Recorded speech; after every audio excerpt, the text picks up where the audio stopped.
ఎలా ఉందన్న యాత్ర టీజర్? యాత్ర మన అది నాకు తెలిసి ఆ పాదం రాజశేఖర రెడ్డి గారిదే అనుకుంటాను. అయితే రాజశేఖర రెడ్డి గారు ఎలా అయితే పాదయాత్ర చేసి రాజకీయాల్లో ఒక అడుగు ముందుకేసి ఏపీ తెలంగాణలో ఒక ముద్ర అయితే తన ముద్ర అయితే స్థాపించేసుకొని గుండెల్లో నిలిచిపోయాడు. ఇప్పుడు మనకు స్వర్గస్థులు అయిపోయి మన గుండెల్లో ఎలా నిలిచిపోయారో ఆ సన్నివేశాలు కూడా చూపిస్తూ రాబోతున్న సినిమా. పాజిటివ్నెస్తో కొందరు అంటున్నారు, కొందరు నెగిటివ్నెస్తో వస్తుంది వేరే వాళ్ళకి అని అంటున్నారు. పాజిటివ్ నెగిటివ్ని పక్కకు పెడితే మనము సినిమా ఒక మంచి సినిమా అయితే రాబోతుంది. 500 కోట్లు 1000 కోట్లు అని చెప్పాను నేను. ఒక మంచి సినిమా అయితే రాబోతుంది. మహిరాఘవన్ చాలాసార్లు చూశాను నేను. అవి అక్కడక్కడ చిన్న సినిమాలు అయితే వస్తున్నాయి, వెబ్ సిరీస్లు అన్నారు. కానీ ఆ వెబ్ సిరీస్ చూసినప్పుడు అప్పుడప్పుడు మెల్లగా పాజిటివ్నెస్ పెరిగింది అన్నమాట. ఫస్ట్ సినిమా వచ్చినప్పుడు మహిరాఘవన్ అంటే ఎవరోలే ఏదో నార్మల్ మూలే అన్నట్టుగా పెద్దగా పట్టించుకోలేదు, చూడలే. కానీ ఆయన తర్వాత వచ్చిన వెబ్ సిరీస్ చూసినాక చాలా అద్భుతంగా అనిపించినవి.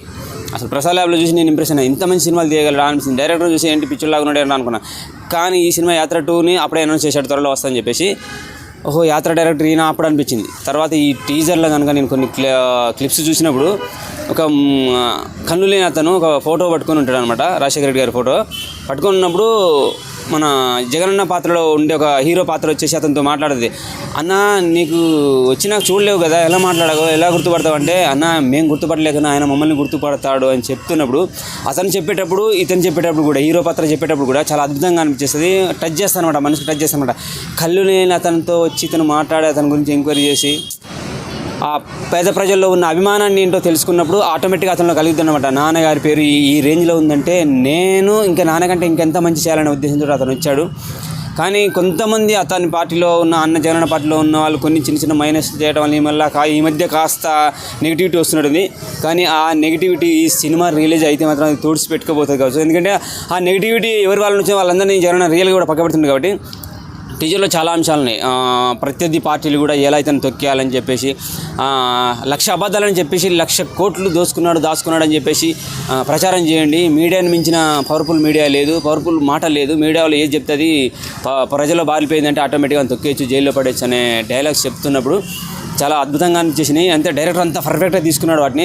రియల్గా నిజ జీవితంలో జరిగినాయి కాకుండా కొంచెం డ్రామా కూడా ఉంటుంది. కాబట్టి సినిమాని ఒక జనరంజకంగా చూపించాలి, అది రియల్ స్టోరీని జనరంజకంగా చూపించాలి. కాబట్టి చాలా అద్భుతంగా చేసినాడు అనిపించింది.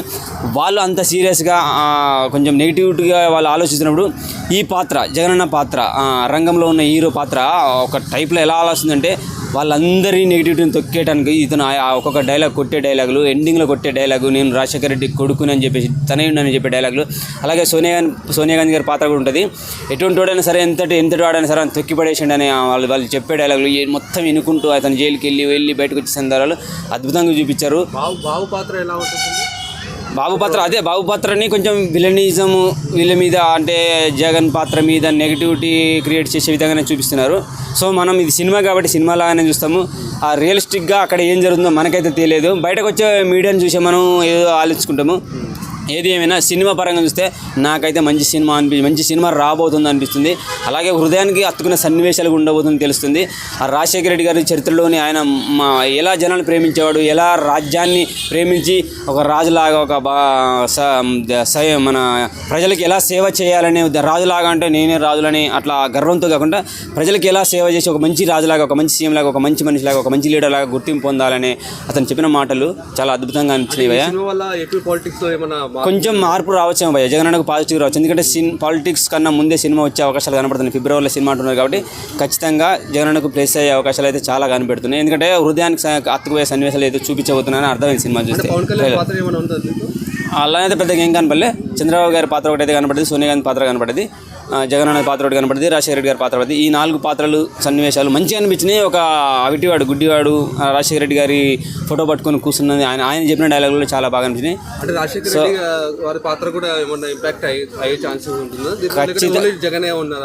లేదు అంటే మనకు టీజర్లో చూసినంత వరకు చూస్తే రాజశేఖర రెడ్డి పాత్రతో ఇప్పుడు మళ్ళీ ఏ పేద ప్రజలు అయితే బాధల్లో ఉన్నారో వాళ్ళలో ఇంకొంచెం ప్రేమ పెరిగొచ్చి సార్ నాకు తెలిసి జగనన్నకి.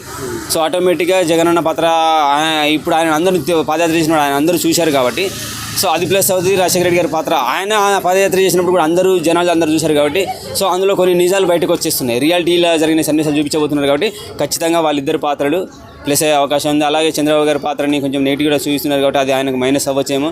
సో వాళ్ళిద్దరు కలిసి వస్తున్నారు, మరి ఎంత కలిసి వస్తున్నప్పుడు ఎంతవరకు ప్లస్ అవుతుందో తెలియదు.